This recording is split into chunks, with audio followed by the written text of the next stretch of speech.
Hello hi welcome नमस्ते, मेरा नाम ऋतिक और आज हम फिर से बात करने वाले हैं एक और इंटरेस्टिंग कंसेप्ट के ऊपर। तो ये वीडियो सेमेस्टर 6 के उन बच्चों के लिए मोस्ट इंपोर्टेंट होने वाली है जिनके पास सब्जेक्ट है इंडियन ग्रोथ एंड डेवलपमेंट। तो चलिए शुरू करते हैं लेसन नंबर 3 का एक और इंपॉर्टेंट कंसेप्ट, जहां पे हम बात करेंगे कि ट्रेडिंग इन एग्रीकल्चर का क्या मतलब होता है। यानी कि हम लोगों ने बात की थी ट्रेडिंग, अब सब लोगों ने बड़ी वर्ड जरूर सुना होगा, क्योंकि हम ट्रेडिंग का मतलब क्या समझते हैं कि भाई जैसे इक्विटी मार्केट में कैसे ट्रेड करते हैं। खासकर कोविड के बाद सब लोगों को ना ट्रेडिंग में थोड़ी थोड़ी नॉलेज होने लग गई है ना, कि सब चाहते हैं कि भाई क्विक मनी ट्रेडिंग के जरिए कमाया जाए, पर ट्रेडिंग भाई एक सही बताऊं तो बिना नॉलेज से गैम्बलिंग ही होती है।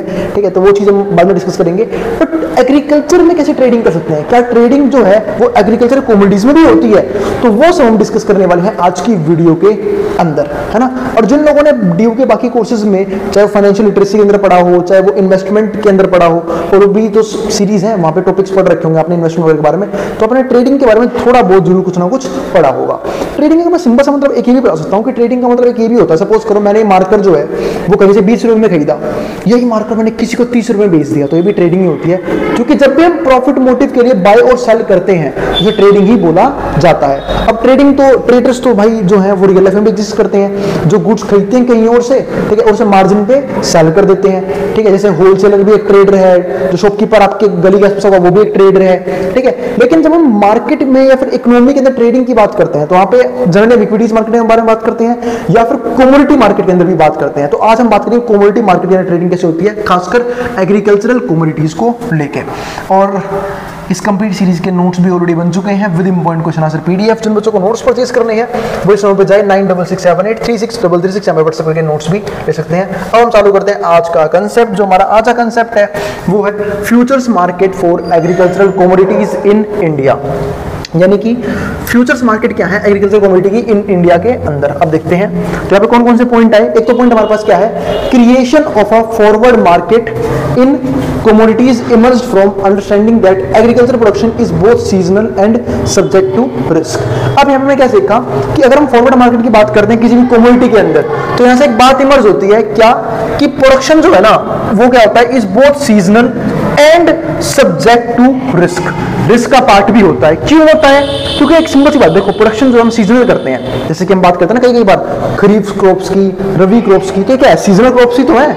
ठीक है, कि किसी सीजन में किसी चीज की खेती की जाती है और किसी दूसरे सीजन में किसी और चीज की खेती की जाती है, तो वही चीज है। लेकिन यहाँ पे रिस्क भी इन्वॉल्व होता है। क्यों, क्योंकि बहुत सारे इन्वायरमेंटल फैक्टर्स भी यहाँ पे इन्वॉल्व होते हैं, है ना, वो चीज।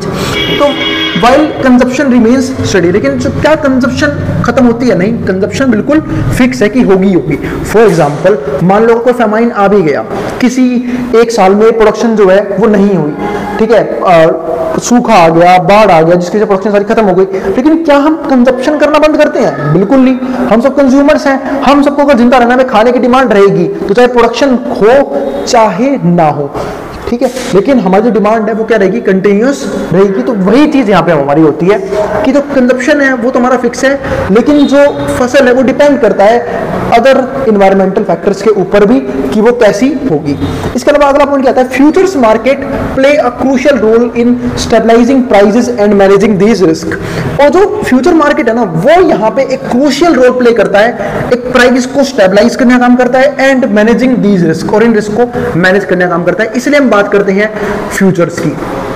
तो चलो अब डिस्कस करते हैं कौन कौन सी चीजें यहाँ पे हमें पढ़नी है। तो पहले ये चीज हमने देख ली कि भाई हम जो है वो फ्यूचर्स की बात क्यों करते हैं, फिर कमोडिटीज इन इंडिया या फिर ट्रेडिंग की जो हम बात क्यों करते हैं वो हमने डिस्कस यहाँ पे कर लिया। क्योंकि यहाँ पे दो चीजें इन्वॉल्व है, एक तो सीजनल फैक्टर्स इन्वॉल्व है एग्रीकल्चर को लेके, दूसरा रिस्क इन्वॉल्व होता है, ठीक है, नेचुरल कैलेमिटीज को लेके, कि कई बार सूखा आता है, बाढ़ आता है, उस चीज में अगर हमें प्राइस को स्टेबलाइज रखना है और इन रिस्क को कम से कम करना है, फिर मैनेज करना है, तो जो है हमें फ्यूचर मार्केट की जरूरत पड़ती है। अब समझते हैं की इनिशिएटिव कौन कौन से हैं इस सेक्टर के। अगर हम बात करूं की इनिशिएटिव्स की, तो पहला हमारे पास पॉइंट क्या आया की इनिशिएटिव के अंदर, एस्टैब्लिशमेंट्स ऑफ नेशनल एक्सचेंजेस। हम जो हैं वो एस्टैब्लिशमेंट करते हैं नेशनल एक्सचेंज का। इन 2003 नेशनल एक्सचेंज वर एस्टैब्लिश्ड। 2003 में जो है वो नेशनल एक्सचेंज जो है वो एस्टैब्लिश किया गया था, इंक्लूडिंग, ठीक है, जिसमें ये सब चीजें इंक्लूड होंगी, अब बताऊंगा। देखो नेशनल एक्सचेंज क्या होता है, जैसे आपने सुना होगा ना कि एक तो हमारा पास, अगर मैं बात करूं इक्विटी ट्रेडिंग के लिए, एक हमारे पास बीएससी है, BSE यानी कि बॉम्बे स्टॉक एक्सचेंज, एक हमारे पास NSE है, नेशनल स्टॉक एक्सचेंज, ठीक है। तो ये सब क्या है, ये सब वो जगह है जहां पे इक्विटीज ट्रेड की जाती हैं। फ्यूचर्स एंड ऑप्शंस के ऑप्शन भी यहाँ पे अवेलेबल होते हैं, ठीक है। यहाँ पे हम फ्यूचर्स और ऑप्शन में भी ट्रेड कर सकते हैं। और जिन लोगों को स्टॉक मार्केट के बारे में नॉलेज है उन्हें पता होगा कि यहाँ पे चीजें कैसे काम करती हैं BSE और NSE के अंदर। तो ये हमारे पास सिर्फ क्या है, 2 स्टॉक एक्सचेंज है। ऐसे ही जो है ना, अगर हमें एग्रीकल्चर कमोडिटीज को एक्सचेंज करना है तो कुछ ना कुछ हमारे पास यहाँ पे क्या होने चाहिए, नेशनल एक्सचेंजेस अवेलेबल होने चाहिए, तभी तो हम ट्रेड कर पाएंगे। तो वो चीजें यहाँ पे हमारे पास है। कौन कौन चीजें हैं? पहला, national commodity and derivative exchange यानी कि NCDEX, यानी कि national commodity and derivative stock exchange, derivative exchange. दूसरा, मल्टी कमोडिटी एक्सचेंज, MCX बोलते हैं इसे, यानी जहां पे हम मल्टीपल कमोडिटीज को एक्सचेंज कर सकते हैं।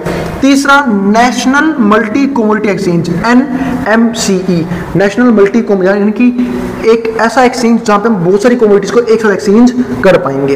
अब रेगुलेटरी चेंजेस इन 2015, ऐसे कौन कौन से चेंजेस आए रेगुलेशंस को लेके? देखो, रेगुलेशन का होना बहुत जरूरी है।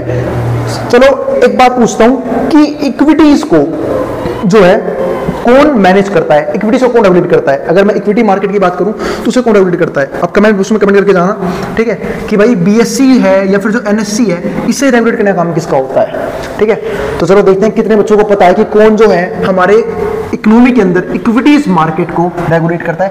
क्योंकि रेगुलेशन बहुत जरूरी है सिर्फ इस चीज को लेके कि फ्रॉड वगैरह जो है हमारी इकोनॉमी के अंदर ना हो।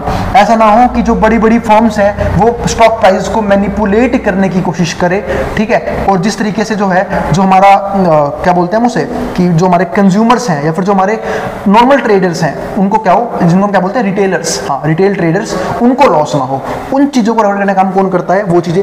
तो ऐसे ही रेगुलेटरी चेंजेस 2015 में क्या हुए थे कम्युनिटी के लेवल पे, वो देखते हैं। पहला, the forward contract regulation act FCRA of 1952 was repealed, इसको दोबारा ठीक किया गया। कौन सा? Forward contract regulation act FCRA 1952, ठीक है। दूसरा, commodity derivatives market were brought under the security contract, और जो कमोडिटी डेरिवेटिव मार्केट है उसको हम एक सिक्योरिटी कॉन्ट्रैक्ट के अंदर लेके आए, रेगुलेशन के अंदर लेके आए, एक्ट SCRA ऑफ 1956। इसके अलावा तीसरा जो चेंज था रेगुलेशन के अंदर वो क्या था? The securities and exchange board of India यानी कि SEBI। चलो अब तो नाम पता ही लग गया लोगों को, ठीक है। जो SEBI है ना वही रेगुलेट करने का काम करते हैं इक्विटी मार्केट को भी, ठीक है, जिसका नाम क्या है? Securities and exchange board of India, SEBI assumed the regulatory authority over the commodity market, taking over from the forward market commission।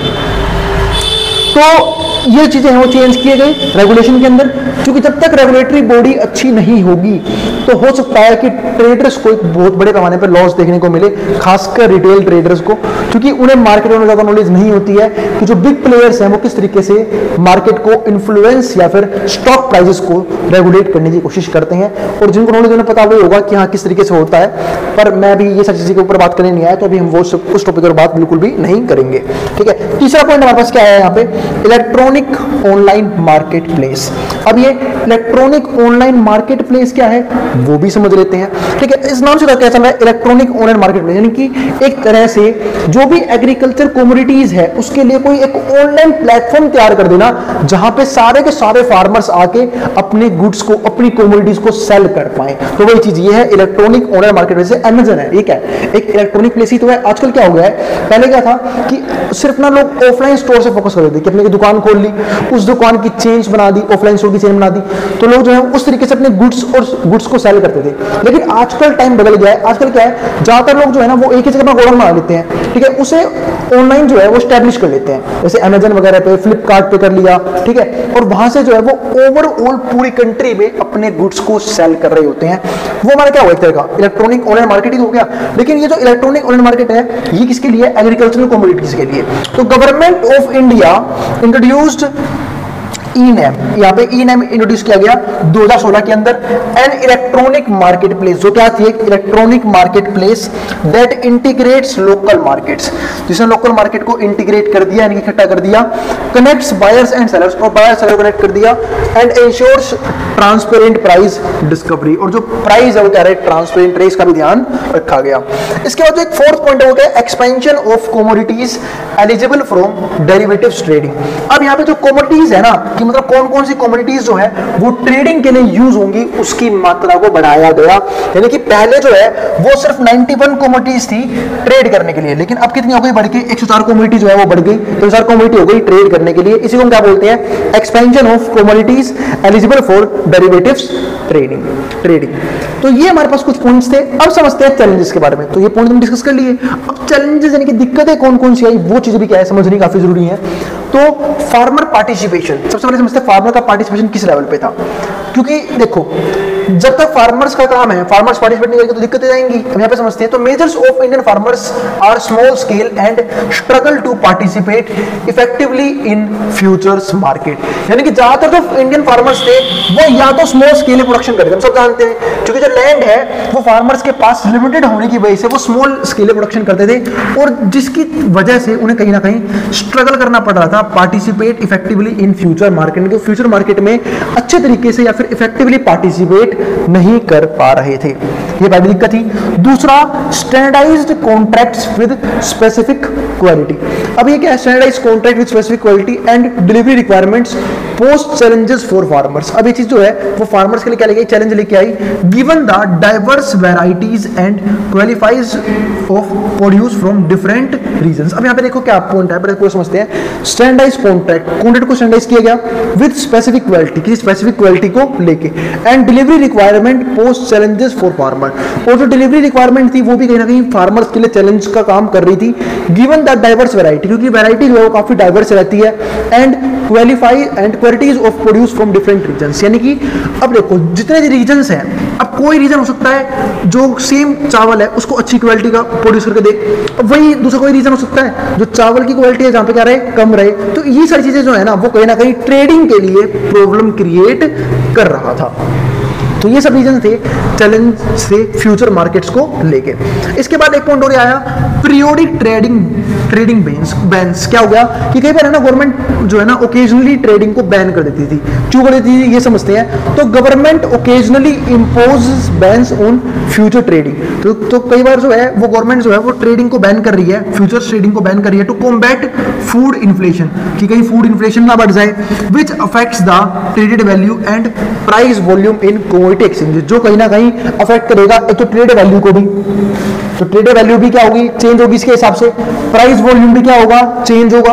Commodity exchange भी क्या होगा, ठीक है, इन कमोडिटी एक्सचेंज, यानी कि यहाँ पे जो है वो ट्रेड वैल्यू भी चेंज होगी और प्राइस वॉल्यूम भी चेंज होगा। इसी चीज की वजह से जो गवर्नमेंट है वो ओकेजनली फ्यूचर मार्केट को बैन कर देती थी। और गवर्नमेंट के हाथ में होता है, क्योंकि रेगुलेटरी बॉडी क्या होती है, गवर्नमेंट खुद होती है। तो गवर्नमेंट जो है वो ट्रेडिंग को बहुत बार बैन कर देती है, जैसे आपने भी सुना होगा, ठीक है। जब इंडस, अभी मैं थोड़ी सी बात करता हूँ पाकिस्तान की, जब इंडस वैली ट्रीटी को यहाँ पे खत्म किया गया, यानी कि पाकिस्तान के अंदर पानी जाना बंद हो गया, तो उसका जो स्टॉक मार्केट है वो काफी तेजी से गिरने लग गया, ठीक है। अब उस ऐसा ना हो तो नुकसान ना हो इकोनॉमी ज्यादा, तो गवर्नमेंट ने क्या किया, उनकी जो एनएससी, मतलब उनकी, सॉरी एनएससी बोल रहा हूँ, उनकी जो भी स्टॉक एक्सचेंज है, जैसे कराची स्टॉक एक्सचेंज है एक तो, ठीक है, तो उसको भी क्या कर दिया उन्होंने, बंद कर दिया कि भाई अब ट्रेडिंग होगी ही नहीं, और जब ट्रेडिंग ही नहीं होगी तो लॉस दिखाई नहीं देगा, ठीक है। तो ये एक तरीका था उनका कि भाई ज्यादा इकोनॉमी को लॉस ना हो जाए, स्टॉक्स को ज्यादा गिर ना जाए, वो उस चीज से रोकने के लिए ऐसा किया गया था, ठीक है। अब अगला पॉइंट क्या था, लेकिन दिक्कत क्या होती है ऐसे केसेस में ना, जो हमारे रिटेलर्स हैं या फिर जो ट्रेडर्स हैं वो फंस जाते हैं। फर्स्ट क्या होते हैं, जिन्होंने पोजीशन ले रखी होती है ट्रेडिंग की, ठीक है, उनको हो सकता है बहुत अच्छे लेवल पे लॉस होना शुरू हो जाए, या फिर जिनको अर्जेंट नीड हो पैसे की और जिनका ऑलमोस्ट सारा पैसा स्टॉक मार्केट में इन्वेस्टेड हो, अब वो जो पैसा वहां पे नहीं निकाल पाएंगे, वो फंस जाएंगे। क्यों? क्योंकि स्टॉक मार्केट बंद कर दिए गए हैं, अब बाय सेल करना पॉसिबल ही नहीं है। तो वो चीज यहाँ पे देखने को मिलती है।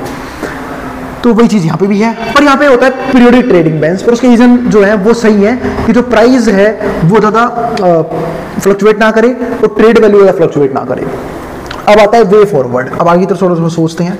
एक तो पहला पॉइंट क्या है यहाँ पे, मार्केट डेवलपमेंट की। जब हम बात करते हैं आगे तो सोचने की, तो हम क्या बात करते हैं, डेवलपमेंट की। तो मार्केट की डेवलपमेंट होना क्या है, बहुत जरूरी है। As market matures and liquidity increases, अब जैसे मार्केट मैच्योर होगी तो लिक्विडिटी क्या होगी, इंक्रीज होगी। अब कईयों को लिक्विडिटी का मतलब नहीं पता होता। लिक्विडिटी का मतलब ये होता है कि आपके पास कौन सी ऐसी चीज है जिसे आप इमीडिएट, मतलब कितनी जल्दी कैश में कन्वर्ट कर सकते हो।